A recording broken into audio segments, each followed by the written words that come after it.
안녕하십니까. 오네셈의 윤영문 목사입니다. 자, 이번부터는 원어 성경을 통해 본 이 주기도문 강의를 함께 나누고자 합니다. 예수님께서 말씀하시기를 후투스 운 프로슈케스테 휴메이스, 너희들은 후토스 이렇게 이런 방식으로 프로슈케스테 기도해야만 한다. 이 주기도문은 예수님이 직접 제자들뿐만 아니라 오늘날까지 예수 믿는 모든 사람들에게 준 명령입니다. 너희들은 이런 방식으로 이렇게 기도하라. 이런 것입니다. 그래서 오늘 우리 주님께서 이제 직접 가르쳐 주신 이 주기도문의 참뜻을 배우는 그런 시간을 갖고자 합니다. 자, 오늘 제1강 주기도문이 이루어지기까지의 배경. 예수님 당시에 종교 지도자들인 이 서기관들과 바리새인들 또 대제사장들은 겉들은 깨끗하고 경건하며 11조 헌물을 철저하게 드려 오직 여호와 하나님만을 섬기는 것처럼 보였습니다. 그러나 말라기서에서 여호와 하나님이 부패한 제사장에 대해 말하신 것처럼 이들이 드린 예물은 눈먼 희생 또 병든 것 저는 것으로 드려졌고 이들에서 온 외식과 탐욕이 가득했습니다. 하나님께 대한 사랑과 공의는 버린 채 자기들의 이익만을 위해 사역했습니다. 자, 말라기서 1장 10절 말씀을 보겠습니다. 만군의 여호와가 이르노라 너희가 내 제단 위에 헛되이 불사르지 못하게 하기 위하여 너희 중에 성전문을 닫을 자가 있었으면 좋겠도다. 내가 너희를 기뻐하지 아니하며 너희가 손으로 드리는 것을 받지도 아니하리라. 하나님께서는 그 제사장들이 많은 예물을 드렸다고 할지라도 하나님은 어떻다고요? 차라리 성전문을 닫을 자가 있었으면 좋겠다. 이게 하나님의 마음이라니까. 너희 손으로 드리는 것을 받지도 않겠다는, 기뻐하지도 않겠다는 거. 하나님이 구약 성경을 마무리하시면서 여호와 이름을 경외하며 의로운 제물을 드리는 연단되어진 새로운 제사장의 출현을 예언했습니다. 또 2000전의 바리새인들 회당의 높은 자리와 시장에서 문안받는 것을 기뻐하였고 율법사들은 지기 어려운 짐을 사람들에게 지우고 자기는 한 손가락으로도 이 짐에 대하여 지지 않고 또 지식의 열쇠를 가져가고 자기도 들어가지 않고 들어가고자 한 자도 막고 있다고 예수님은 책망했습니다. 예수님 바리새인과 서기관들을 향해서 너희는 어찌하여 너희 유전으로 하나님의 계명을 범하는 이 백성의 입술은 나를 공경하되 마음은 내게서 멀도다. 사람의 계명으로 교훈을 삼아 가르치니 나를 헛되이 경배한도다 하고 책망했습니다. 자, 이들에게도 나름대로의 기도와 금식이 있었습니다. 이 바티스마 요한의 제자들도 서기관들과 바리새인들처럼 일주일에 2번 금식하며 요한이 가르쳐준 기도를 하고 있었습니다. 자, 그러면 예수님 당시까지 이 구약 시대부터 내려왔던 그 기도문, 자, 이 기도가 어떤 것인가를 한번 우리가 먼저 살펴보고자 합니다. 자, 먼저 유대인들의 기도문이에요. 자, 구약 성경은 기도의 역사라고 볼 수 있을 정도로 막 수많은 기도의 인물을 보여주고 있습니다. 유대는 어느 민족보다 기도하는 민족이라고 할 수 있는데 그들이 기도 생활을 위해서 어떤 고정된 기도문을 가지는 것은 당연했습니다. 이 신화에 의하면 유대인 해당의 예배의식이 5부분으로 되어 있는 것을 볼 수가 있습니다. 자, 한번 보도록 하겠습니다. 유대인 해당의 예배의식을 보면 첫 번째는 신명기 5장 4절로 9절, 신명기 11장 13절로 21절, 민수기 15장 37절로부터 41절의 낭독. 자, 두 번째는 유대인 해당의 기도문인 18개의 감사 기도문. 그다음 세 번째는 율법 낭독. 그다음 네 번째는 예언서 낭독. 또 다섯 번째는 감사 기도. 자, 그래서 다니엘도 하루에 3번 기도하는 것이 나오는데 바로 유대인들이 했던 그 기도의 3대 요소를 가지고 기도하는 것을 볼 수가 있습니다. 자, 이제 첫 번째 쉐마가 있어요. 쉐마. 자, 이 쉐마는 뭐냐면 히브리어로 들으라. 자, 이런 뜻입니다. 그래서 이 쉐마는 뭐냐면 신앙 고백문이에요. 신명기 6장 4절로 9절의 말씀이 중심을 이루는 이 쉐마는 기도문이라기보다는 일종의 신앙 고백문이라고 볼 수가 있습니다. 이 기도가 구체적으로 이루어졌던 것은 유대인들이 포로로 붙들려 가기 전 가나안에 살고 있었던 때, 자, 그때에도 이 쉐마라 했고 또 외국에 포로로 붙들려 갔을 때 이 기도를 많이 했습니다. 이 은둔생활 했던 이 SNF 사람들이 있는데, 자, 이들은 쿰란동굴 근처 사해 부근에서 아주 경건한 생활을 했던 사람들인데 이 사람들이 이 기도를 했습니다. 이스라엘 백성들은 해 뜨기 직전에 아침과 해가 진 후 의무적으로 암송했는데 이 쉐마는 세 부분으로 구분합니다. 첫째, 여호와 하나님에 대한 사랑과 계명의 순종. 둘째, 첫 부분의 반복과 축복과 저주의 보상. 셋째, 하나님의 모든 율법을 기억하도록 출애굽에 하나님께 기도했습니다. 자, 이 쉐마를 이루는 성경 구절이 있는데, 자, 민수기 15장 37절로 41절을 보겠습니다.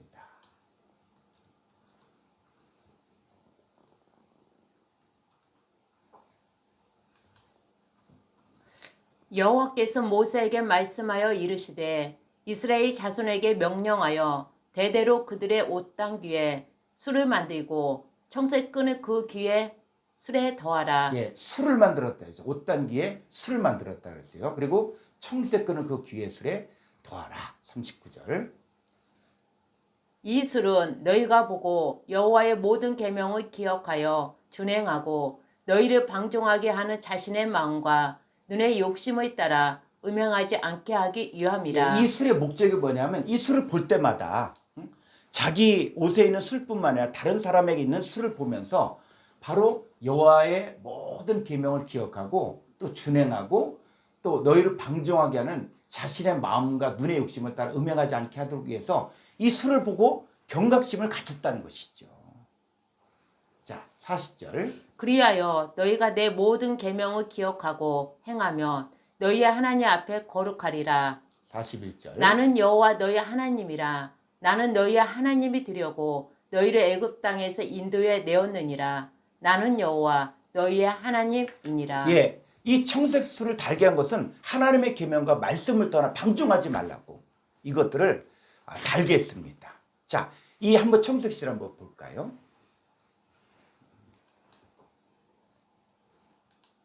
자, 이 청색실이 있죠, 이게. 청색실이 있고, 이게 바로 술이에요, 술. 이 옷을 자기 옷에도 달고, 다른 사람 옷에도 달면서, 그것들을 보면서 이 청색실은 어떤 의미가 있냐면, 하늘의 하나님과 그분의 언약의 영원성과 순결성을 나타내는 의미로 이것들을 달고 살았습니다. 자, 신명기 4장 9절로 10절의 말씀입니다.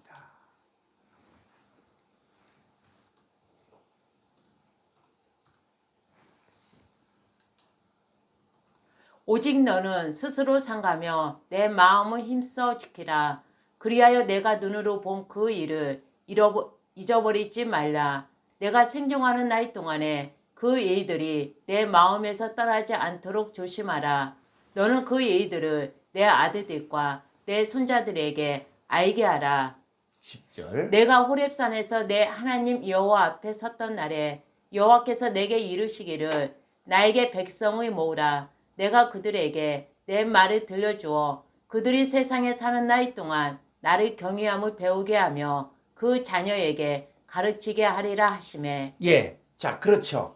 그래서 내가 그들에게 내 말을 들려줘 그들이 세상에 사는 날 동안 나를 경외함을 배우게 하며 그 자녀에게 가르치게 하도록 하기 위해서.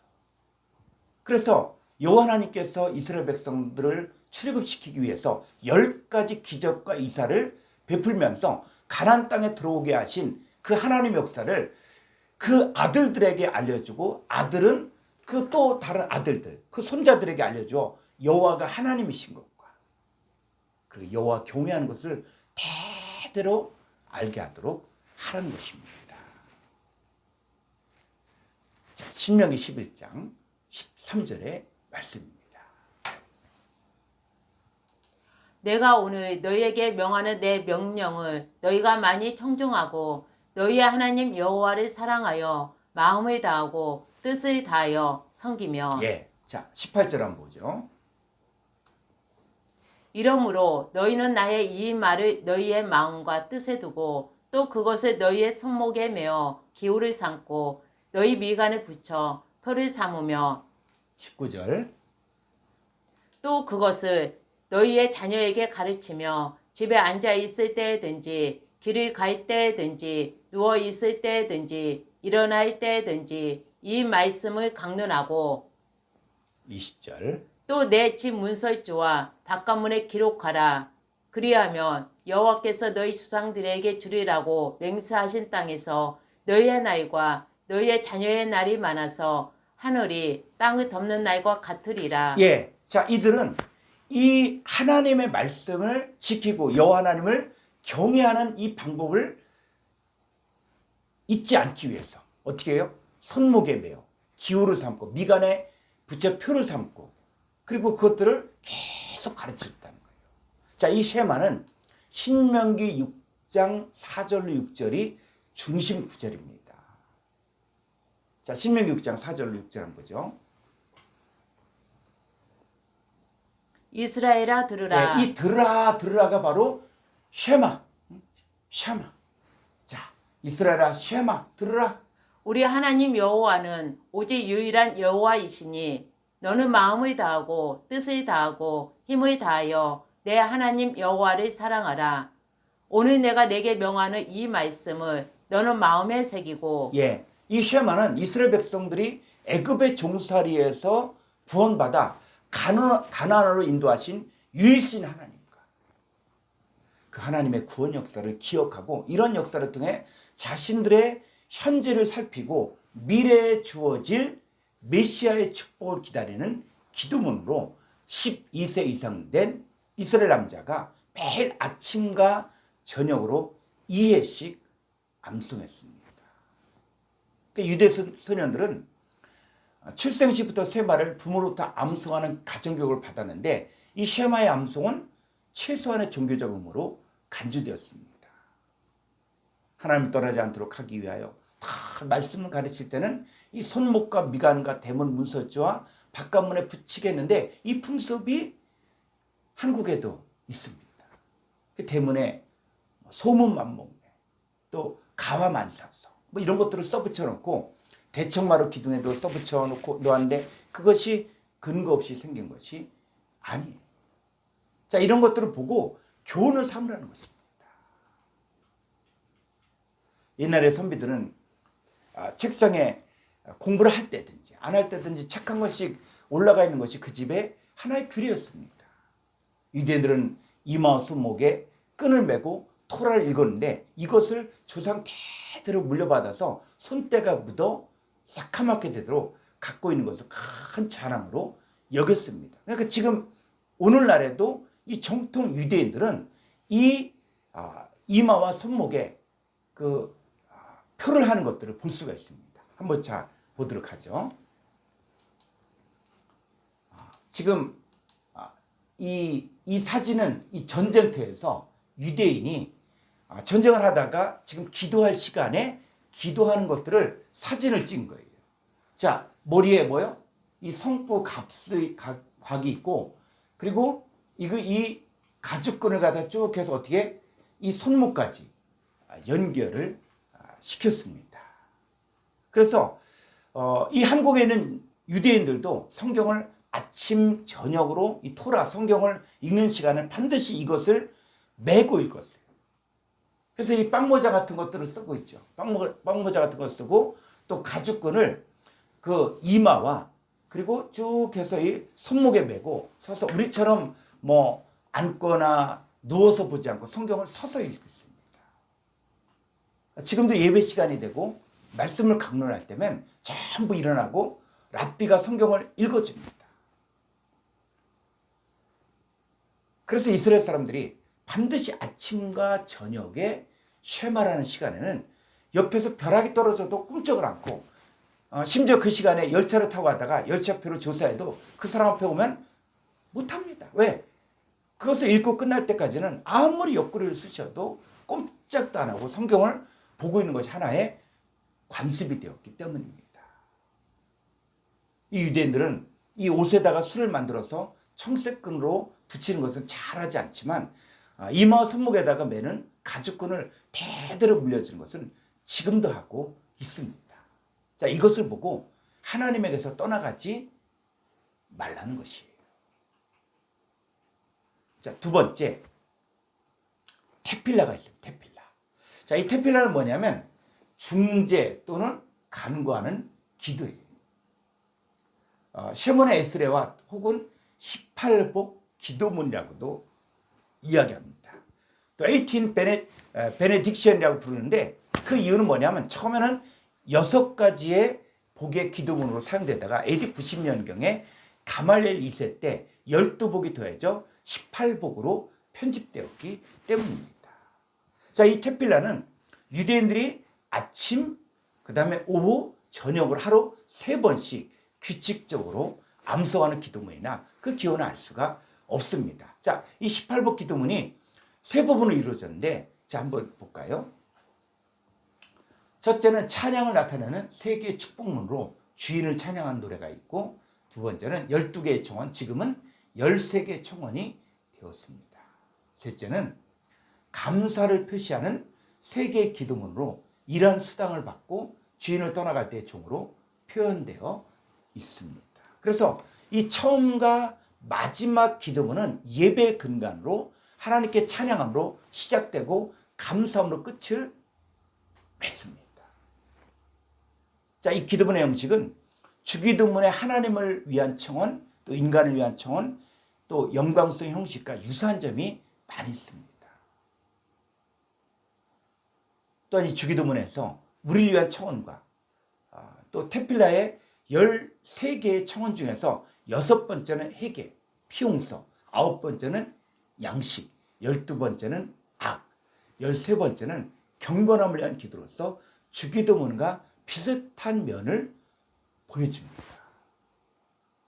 또한 영광성 부분에서 주기도문은 모든 영광이 아버지께 영원히 있사옵나이다 라고 기도했는데 테필라의 17번, 19번 기도문에는 감사와 찬양으로 영원히 하나님 되심을 기도하는 유사성이 있습니다. 자, 이 테필라 기도문의 일부를 한번 우리가 보도록 하겠습니다.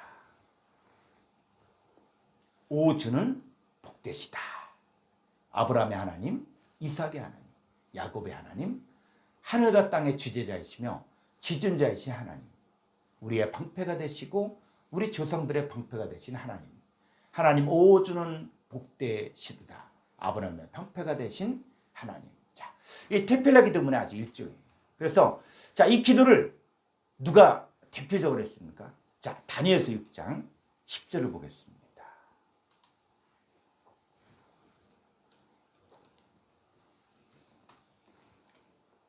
6장 10절. 다니엘이 이 조서에 왕의 도장이 찍힌 것을 알고도 자기 집에 돌아가서는 입방에 올라가 예루살렘으로 향한 창문을 열고 전에 하던 대로 하루 3번씩 무릎을 꿇고 하루 몇 번씩? 3번씩. 하루 3번씩 기도했다는 거예요. 자, 기도하며 그의 하나님께 감사하였더라.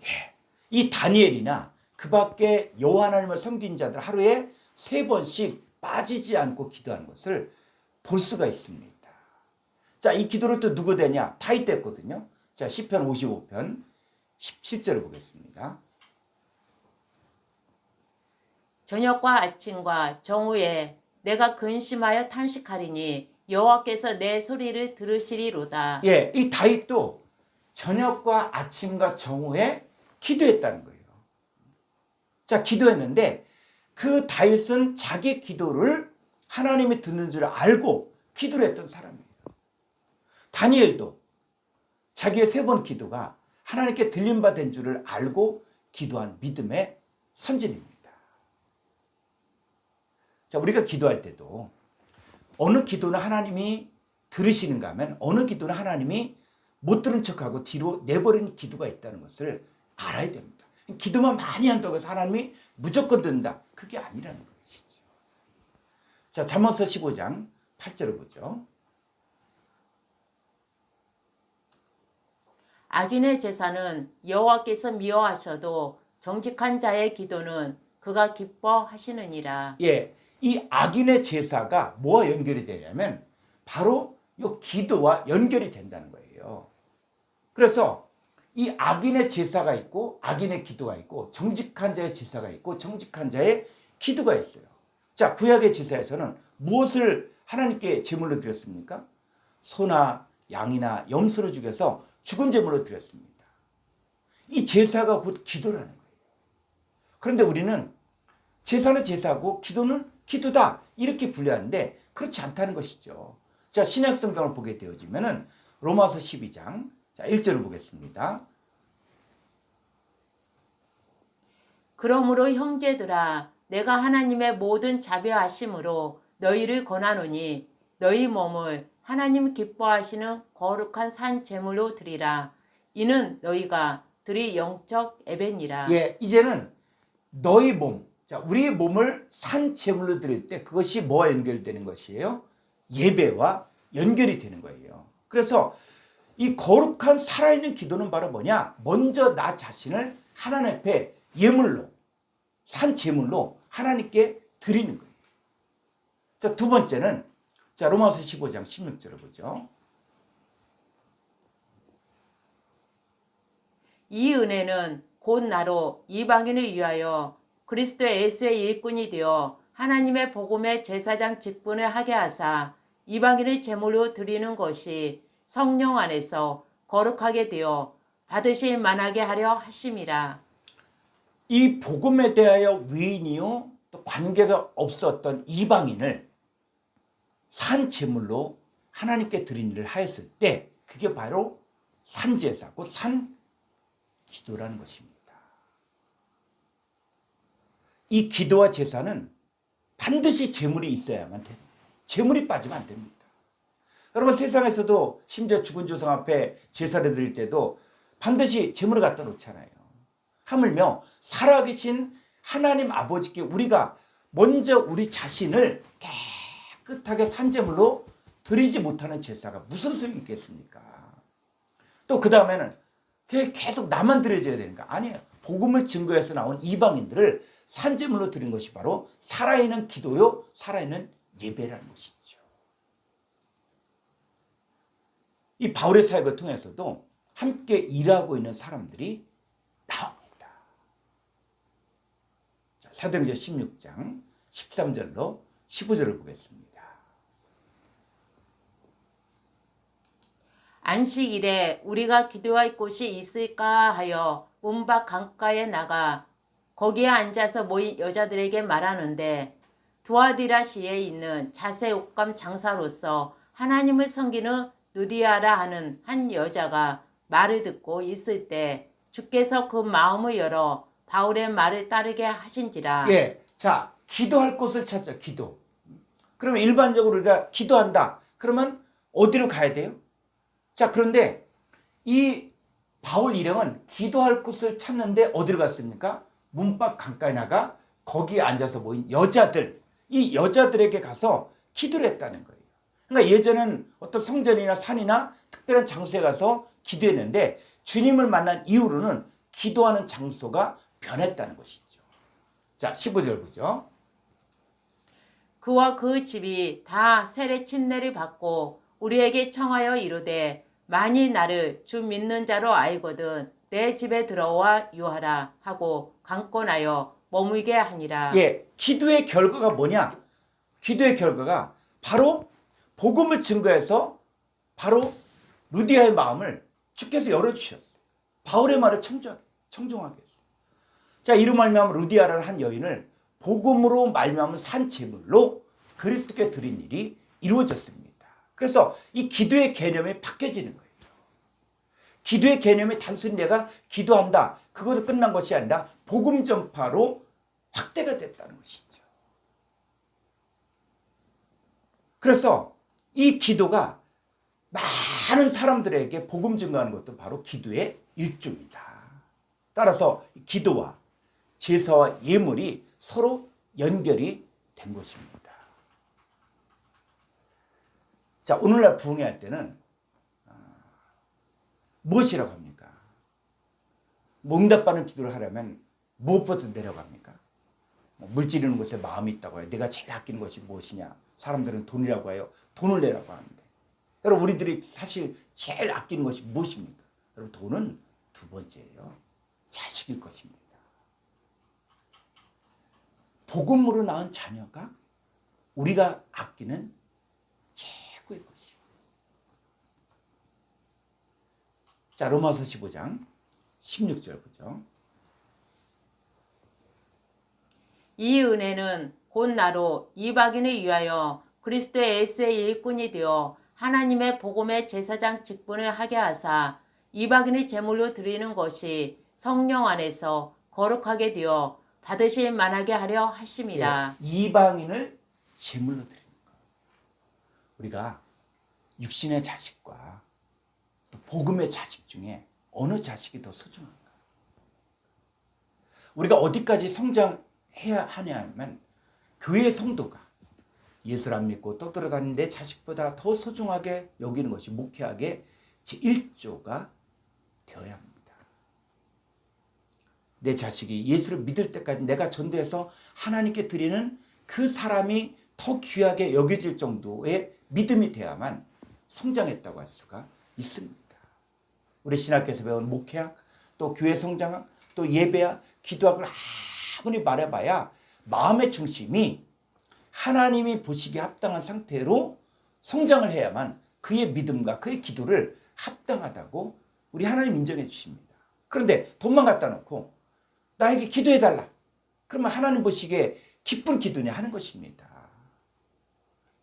사람을 찾아서 제물로 드리면 그 사람이 가지고 있는 육신적인 재산도 사실은 정말 하나님 것 되는 거 아닙니까? 여러분, 목회를 하고 또 부흥회를 하는데 돈부터 거둬드리겠다고 하는 이 곳에는 돈만을 말합니다. 그러나 제대로 된 사람의 부흥회는 돈 얘기를 하지 않습니다. 자, 무엇을 말합니까? 평소에 전도하려고 했던 사람들을 데리고 오라고 합니다. 사실 이전에는 이 부흥회가 말씀을 주는 부흥회였지 돈을 거두는 부흥회는 아니었거든요. 돈은 우리가 말씀을 듣고 은혜가 되어서 감사함으로 내는 것이지, 요즘처럼 목사님이 뭐 장명철학, 뭐 성명철학 이런 것들을 배워서 강단에서 이름 석자를 탁 보고 이 사람은 재산이 얼마이고 또 무엇이 어떻고 또 즉석에서 육신적인 예언해주고 돈을 긁어내는, 이것은 참다운 부흥회가 아닌 것입니다. 자, 다시 성경으로 가서, 자, 유대인들은 이 중재와 간구라 했지만 하나님 앞에 사실 제대로 기도를 한 적이 없었습니다. 사도행전 7장 40절부터 43절까지 보겠습니다. 아론더러 이르되 우리를 인도할 신들을 우리를 위하여 만들라. 애굽 땅에서 우리를 인도하던 이 모세는 어떻게 되었는지 알지 못하노라 하고, 그때에 그들이 송아지를 만들어 그 우상 앞에 제사하며 자기 손으로 만든 것을 기뻐하더니 42절 하나님이 일면하사 그들을 그 하늘의 군대 섬기는 일에 버려두셨으니 이는 선지자의 책에 기록된 바 이스라엘의 집이여 너희가 광야에서 40년간 희생과 제물을 내게 드린 일이 있었느냐. 자, 40년 동안 이스라엘 백성들이 광야에서 희생과 제물을 안 드렸습니까? 여러분, 그들은 철저히 종교적인 민족이에요. 그런데 하나님은 그들이 그렇게 많은 제사임을 드렸어도 하나님께서 뭐라 그러냐면 너희가 광야에서 40년간 희생과 제물을 내게 드린 일이 있었느냐. 안 드렸다는 거예요. 하나님 받지 않았다는 거예요. 저는 이 말씀 보고 충격받았어요. 자, 43절 몰록의 장막과 신 네판의 별을 다 들었으며 이것은 너희가 절하고자 하여 만든 형상이로다. 내가 너희를 바벨론 밖으로 옮기리라 함과 같으니라. 예. 자, 그들은 죽은 재물을 가져다가 드렸습니다. 그러니까 행위는 그럴듯했어요. 그런데 마음은 이미 딴 곳에 가 있었기 때문에 그들은 하나님께 버림을 받을 수밖에 없었다. 그래서 악인의 제사와 악인의 기도와 악인의 제물이 함께 어우러진 것입니다. 자, 이사야서 11장 12절로 14절을 보겠습니다. 여호와께서 열방을 향하여 기치를 세우시고 이스라엘의 쫓긴 자들을 모으시며 땅 사방에서 유다에 흩어진 자들을 모으시리니 에브라임의 질투는 없어지고 유다를 기롭게 하던 자들은 끊어지며 에브라임은 유다를 질투하지 아니하며 유다는 에브라임을 기롭게 하지 아니할 것이요. 14절.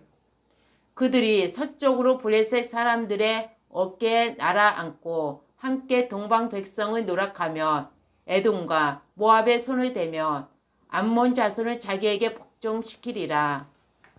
자, 성경에서 예배와 제사와 기도가 나오는데 이스라엘 백성에게 성취되어야 될 일들을 누가 해야 가능합니까? 여호와 하나님이 직접 하셔야 가능해집니다. 이사야서 7장에서 임마누엘 하시는 하나님 아들이 탄생하는 것과 또 이스라엘 백성을 괴롭힌 자들을 다 내어쫓고 흩어졌던 이스라엘 백성들을 모으는 모든 일들도 여호와 하나님이 친히 하실 때 그 일들이 가능하다는 것을 우리는 늘 생각해야 됩니다. 그래서 중요한 것은 내가 많이 기도했기 때문에 응답받는 이것이 아니라 우리 마음이 하나님께 인정받아야 돼요. 자, 이사야서 1장 15절을 볼까요? 이사야서 1장 15절. 너희가 손을 펼 때에 내가 내 눈을 너희에게서 가리고 너희가 많이 기도할지라도 내가 듣지 아니하리니 이는 너희의 손에 피가 가득함이라. 예, 너희가 많이 기도할지라도 너희가 손을 펴서 기도할지라도 하나님은 하나님의 눈을 너희에게서 가려한다는 거예요. 왜? 너희의 손에 피가 가득하기 때문에. 우리가 통성 기도할 때 많이 부르죠. 천구에 의지 없어 손 들고 옵니다. 여러분 이거 그렇게 많이 한다고 할지라도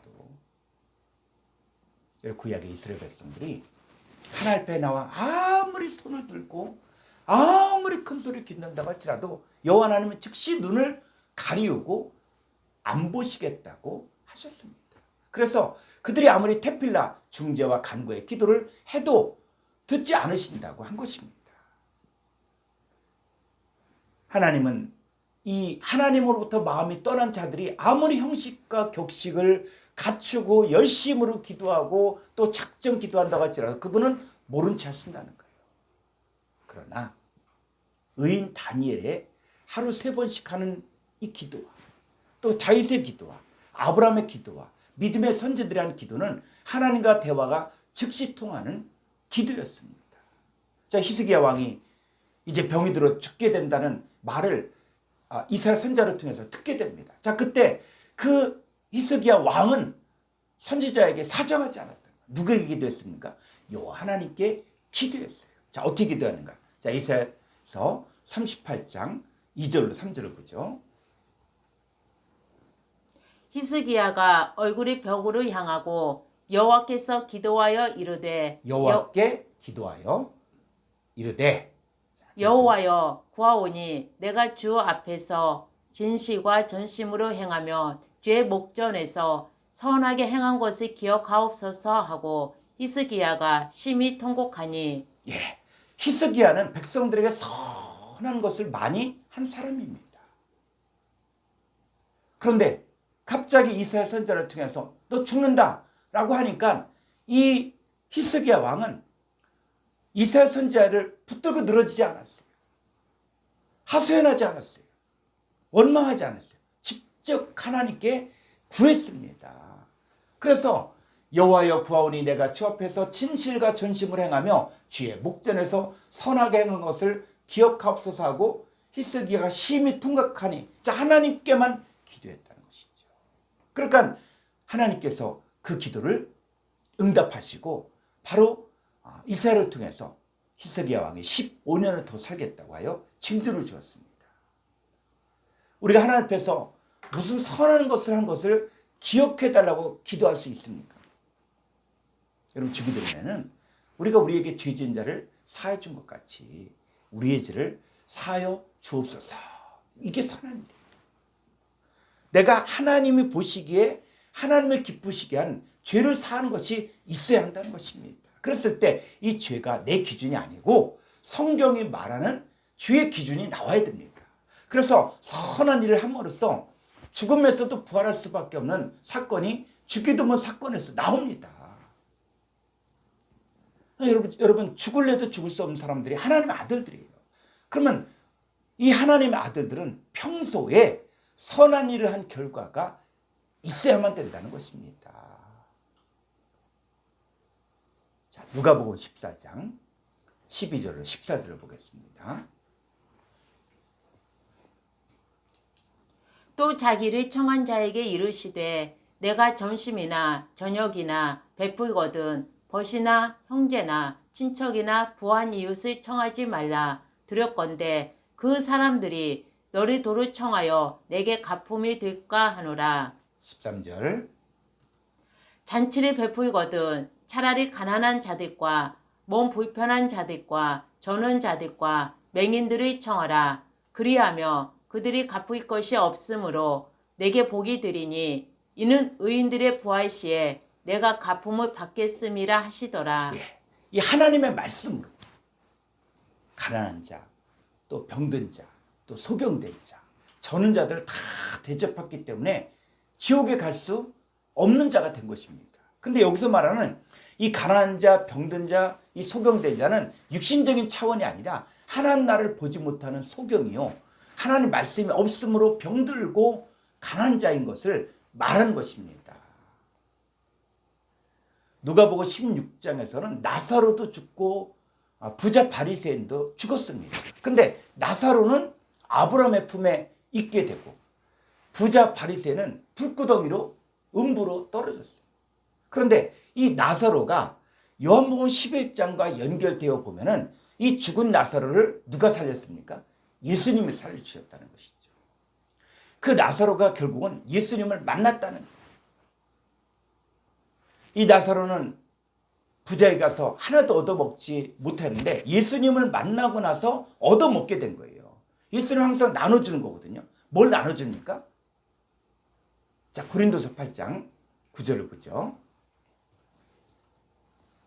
우리 주 예수 그리스도의 은혜를 너희가 알거니와 부요하신 이로써 너희를 위하여 가난하게 되심은 그의 가난함으로 말미암아 너희를 부요하게 하려 하심이라. 예, 예수 그리스도는 부유하신 분이에요. 부유하신 분.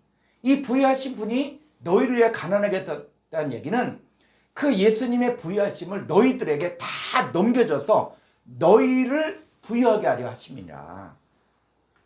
예수님 가난한 자들에게 생명의 양식을 나눠줬을 때 그게 다시 살려주신 거예요. 여러분, 우리가 신앙생활 하면서 가장 중요한 것이 뭐냐면 입으로만 아무리 중재와 간구를 해도 소용없고 마음을 다하고 뜻을 다하여 우리의 속을 하나님께 드릴 때 하나님이 인정하시고 받아주신다는 것입니다. 자, 이제 세 번째. 첫 번째 쉐마, 그 다음에 테필라, 자, 세 번째는 카데시예요. 카데시. 자, 이 카데시는 뭐냐? 거룩한 기도입니다. 그래서 유대인들은 쉐마 들으라 하여 말씀을 묵상하고 우스를 달았으니까 그것을 보고 아침과 저녁으로 하나님 앞에 나는 하나님 말씀을 떠나지 아니하고 말씀대로 하면서 쭉 기도하고 난 다음에 테필라고 중재하고 기도하는 거예요. 그 다음에 거룩한 기도문으로 하나님께 예배를 마무리하는 기도문입니다. 그래서 이 카데시는 해당 예배 시에 또 설교 후 참석자들의 암송 기도문으로 알려졌는데 이 기도문은 주기도문의 전반부의 내용과 매우 유사한 점이 있습니다. 그래서 이 카데시는 두 부분으로 되어 있는데 첫째는 예배를 위한 것이고 둘째는 랍비가 읽는 거예요. 그래서 자, 이 카데시의 일부를 한번 보도록 하겠습니다. 자, 이 카데시 일부인데 주께서 뜻을 따라 창조하신 세계에서 주의 위대한 이름이 높임을 받으시옵시고 거룩히 여김을 받으시오며 주의 나라가 주의 궁정에 주의 날 동안에 모든 이스라엘 집이 생전에 있을 동안에 빨리 임하옵시며 주의 위대한 이름이 영원부터 영원까지 찬송을 받으시리이다. 아멘. 자, 보면 뭔가 주기도문과 비슷한 면이 있거든요. 그게 바로 뭡니까? 주의 위대한 이름이 높임을 받으시옵시고 또 거룩히 여김을 받으시오고 또 주의 나라가 빨리 임하옵시며 자, 이런 부분들이 있습니다. 이 쉐마, 그 다음에 테필라, 이 카데시는 유대인들이 어려서부터 하는 기도문인데 예수님도 5살 때부터 이 기도문을 다 배우고 사용하셨습니다. 예수님 30세가 되기 전까지 유대인들의 랍비들 밑에서 공부를 했고 또 사역됐습니다. 예수님도 그러한 율법 아래에서 했던 분들을 다 했던 분이에요. 근데 예수님은 그곳에서 외식을 보았던 거예요. 그 당시 랍비들은 옷을만 파란색으로 붙인 것이 아니라 칼날을 빳빳하게 세우고 또 걸으면 점잖게 걷고 또 절대로 뛰면 안 되었고 랍비는 소나기가 쏟아져도 옷이 다 버려도 천천히 걷고 말도 점잖게 하고 누가 뭐라고 하면 결론도 안 내리고 기대해보고 결정합시다. 기대해보지요. 라고 하는 사람들이었습니다. 그 당시에 바리새인들도 8대 바리새인이 있었어요. 하나는 간음하지 말라고 하니까 눈으로 보고 간음할까 봐 하루 종일 아예 고개를 숙이고 다녀서 벽에 부딪히고 나무에 부딪혀서 이마에 혹이 생겨서 이들을 뭐라 그러냐 절구공이형 여기에 절구공이 같은 것들이 생겨서 절구공이형 바리새인이라는 이런 소리를 듣게 됐어요. 또 자선형이 있었어요. 자, 이 율법에 자선하라 했으니까 하루에 한 번씩은 꼭 자선을 베풀어야 되는데 남이 모르게 자선을 베푸는 것이 아니라 이 가난한 자들에 갈 때도 혼자서 절대 가지 않아요. 다른 사람을 데리고 가는데 이 친구에게 자기가 자선하는 액수까지 다 얘기해요. 그리고 그 사람이 나팔을 불게 해요. 그래서 이 사람은 뭐냐? 나팔 자선형 바리새인이다. 자, 이렇게까지 이야기했습니다. 그 밖에도 외식하는 많은 형태의 바리새인이 있었습니다. 이 바울은 율법을 따라 살 때 어떻게 살았습니까? 그럼 바울은 바리새인 중에 바리새인. 그러니까 율법을 따라 8가지 바리새인뿐만이 아니라 9이나 10일지라도 다 지키려고 한 아주 율법의 특심인 사람이 바로 바울이에요. 자, 이때 바리새인들의 기도에 대해서 누가복음 18장에서 이렇게 이야기하고 있어요. 자, 누가복음 18장 9절로 12절을 보겠습니다.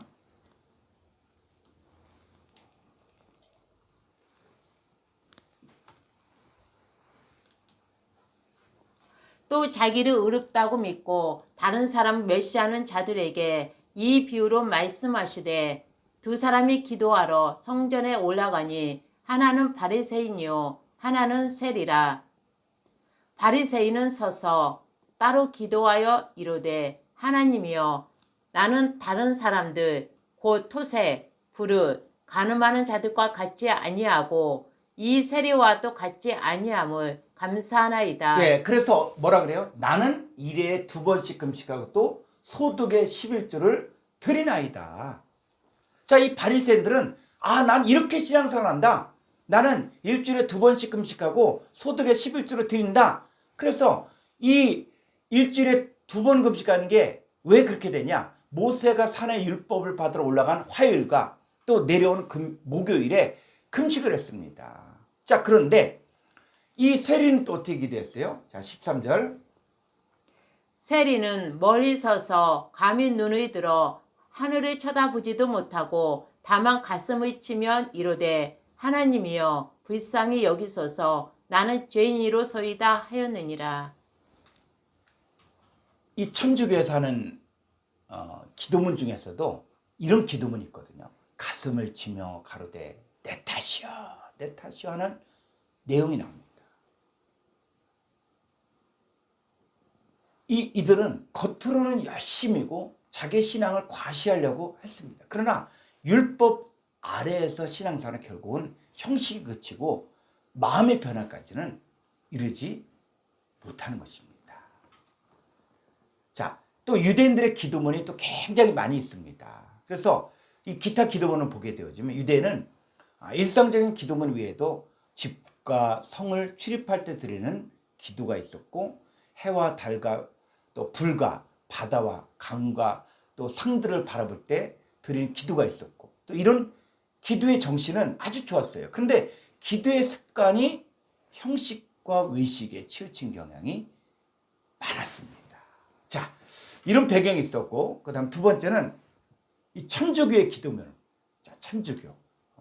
자, 이 천주교의 기도문을 좀 우리가 보고자 하는데, 이 천주교는 어떤 곳이냐 했을 때, 자, 이 천주교는 로마 교황을 중심으로 이루어졌으며 그들의 기도문을 살펴보면 많은 기도문들이 있습니다. 그래서 천주교인들이 어떤 뭐 장례를 치른다든지 하는 것들을 보면 다 책을 갖고 와서 읽게 되었는데 다 기도문을 그대로 읽는 것을 볼 수 있습니다. 그래서 이들의 기도문을 보면은 제1편은 일상기도, 2편 특수기도, 제3편 여러가지 기도, 제4편 공소예절, 제5편 미사통상문, 제6편 주일 및 축일 미사. 자, 이런 것들이 있고, 또 그중에서 중요한 기도문들을 살펴보면 주의 기도가 있고, 뭐 성모송, 또 사도신경. 여러분, 사도신경이 천주교의 대표적인 기도문이에요. 그리고 고백의 기도, 또 통의 기도, 또 아침 기도, 저녁 기도, 이런 것들이 있어요. 그래서 자, 누가복음 18장에 보면 세리가 기도할 때 가슴을 치며 가로되 하나님의 불쌍히 여기시옵소서, 나는 죄인으로서이다 하는데, 이게 천주교 기도문에 이 고백 기도가 있어요.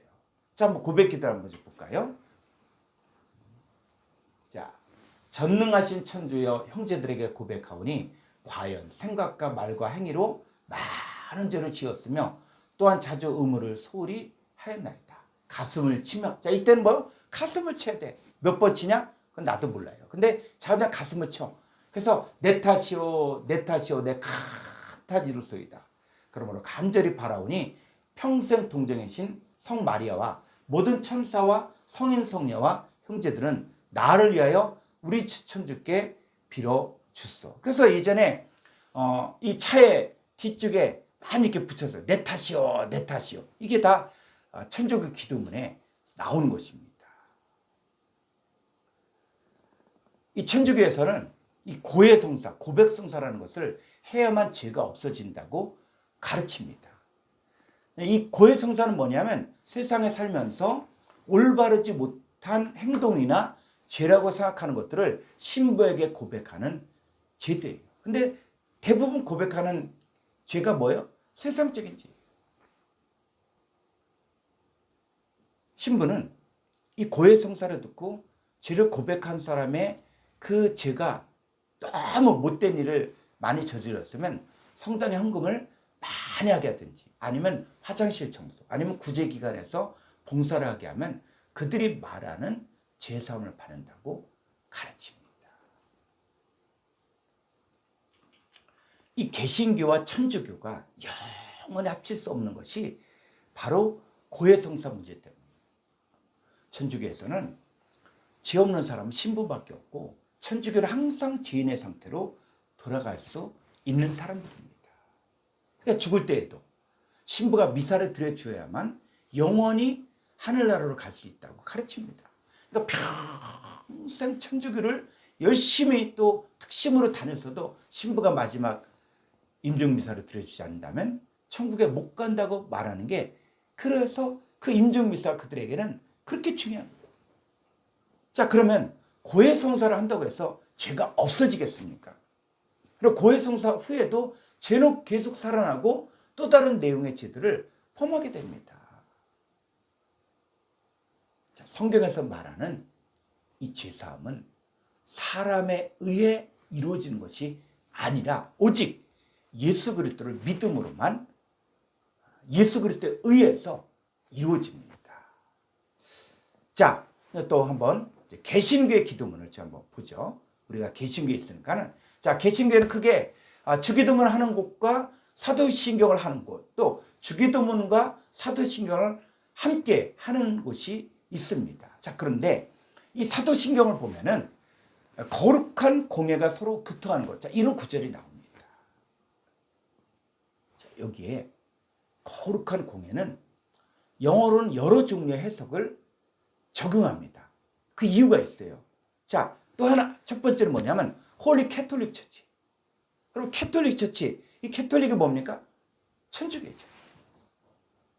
근데 이것에 대해서 또 왜 캐톨릭 처치냐라고 하니까 또 다른 영어 번역이 나오는데 또 홀리 크리스천 처치. 또 어떤 영어 성경에서 또 홀리 유니버셜. 여러분 여기의 내용들은 뭐냐면 그리스도인들은 거룩한 공예. 이거 천주교에서 이야기하는 거예요. 천주교에서. 이 거룩한 공예는 뭐냐? 보편적인 로마 카톨릭 공예와 성도가 서로 교통해야만 구원이 있다는 거예요. 다시 말하면 개신교가 사도신경을 꼭 해야 한다고 주장한다면 그리고 구원은 반드시 천주교를 통해서만 이루어진다는 것입니다. 따라서 천주교에서는 사도신경을 하는 이 개신교는 천주교와 교통하지 않으면 이단이라고 합니다. 여러분 사도신경은 성경에서 나오는 기도가 아니에요. 예수님이 가르치신 기도가 아닙니다. 이 다만 천주교의 수많은 기도문 중에 하나일 뿐이에요. 그래서 이 사도신경을 하는 것은 그 내용의 문제성을 다시 한번 살펴볼 필요가 있습니다. 자, 이 개신교 기도 한번 기도 종류가 많이 있죠. 여러분도 아실 거예요. 어떤 기도가 있습니까? 자, 감사기도, 예. 또 참회기도, 예. 그다음 간구의 기도, 그다음 중보기도, 중재기도, 또 인도의 기도, 그다음에 또 새벽기도, 또 철야기도, 예. 또 금식기도. 자, 이런 기도가 있어요. 자, 이런 기도 계략을 보았고, 그다음에 또 샤머니즘의 기도도 우리가 볼 필요가 있습니다. 기도의 전반적인 것들을 보면서 성경에서 말하는 참된 기도가 무엇일까? 자, 이것을 우리가 정의를 내리기 위해서 이 유대인들의 기도뿐만 아니라 천주교의 기도, 개신교의 기도, 샤머니즘의 기도를 보는 거예요. 자, 샤머니즘의 기도. 자, 이것을 주로 동양 쪽에서 많이 하고 있었는데 샤머니즘에도 귀신을 내쫓는 기도가 있고 또 유교와 이방신들을 섬기는 종교에도 각가지 기도가 있습니다. 그러니까 엘리야와 또 450명의 바알 선자가 기도하면서도 그 싸움을 하죠. 그들이 할 때 뭡니까? 진언하죠. 진언. 여러분 불교에서는 혼자 독경하는 것을 혼자 하는 것을 독경이라고 하고 또 경의 핵심은 진언이에요. 진언. 진언이 뭐냐? 보통 도사들이 뭡니까? 스리스리 마스리 마하사바. 이게 바로 진언이에요. 진언. 그러니까 이런 진언들이 샤머니즘에 많이 있고 엘리야와 대결했던 450명의 바알 선자들로 진언한 것이 이거예요. 또 자연을 숭배하는 것도 있는데 태양이나 나무나 돌이나 자연의 물건을 놓고 그것 앞에서 자신의 소원을 또 빌고 또 빕니다. 또 절에 가서도 두 사람을 합장을 하고 또 만들어 놓은 부처 앞에서 자기에게 소원이 이루어지기를 간절히 또 기도를 하고 또 무당을 통해서 자신의 모든 소원을 푸는 이 경향도 있고 또 주술가를 통해 영혼의 세계를 본다고 합니다. 그래서 대표적인 게 뭐 배뱅이구, 죽은 자식의 그 혼령을 불러들여서 거기서 또 대화를 한다 그랬죠. 자, 이 샤머니즘은 주로 무당들을 통해서 귀신을 쫓아내는 행위, 또 점순가를 통해서 자신의 여러 가지 문제를 고하고 해결하라고 합니다. 자, 이런 샤머니즘의 기도가 개신교에 들어와서 많은 영향을 사실 미치고 있습니다. 자, 여러분, 기도를 하는 것은 하나님의 뜻이 이루어지기 위해서 기도를 하는 것이지 하나님의 뜻과는 관계없고 내가 좋아하는 기도만 하고 끝나면 무슨 하나님의 뜻이 이루어지겠습니까? 자, 오늘 1강은 여기까지 마치겠습니다. 수고하셨습니다.